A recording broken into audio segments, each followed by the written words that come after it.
On the 100th day of demonstrations in Portland against police brutality and racism, protesters and police clashed Saturday night as police had rocks and firebombs thrown at them and in turn made over 50 arrests and used tear gas to disperse the crowds.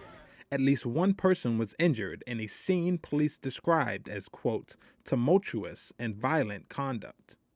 The Oregonian newspaper estimated the number of protesters at around 400.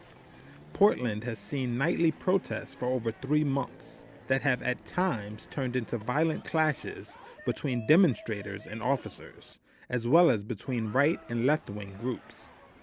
In Kentucky, ahead of the famed Kentucky Derby horse race, armed supporters of police clashed briefly with anti-racism protesters.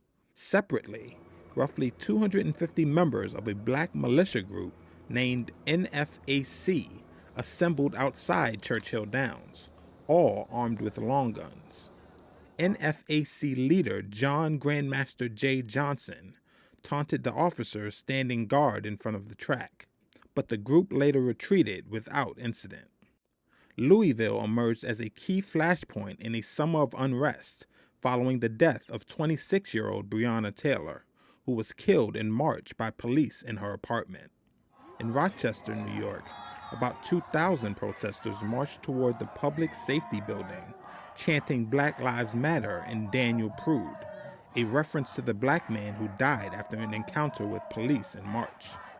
The Prude family earlier this week released body camera footage from his arrest showing he had been pinned to the pavement and restrained with a hood.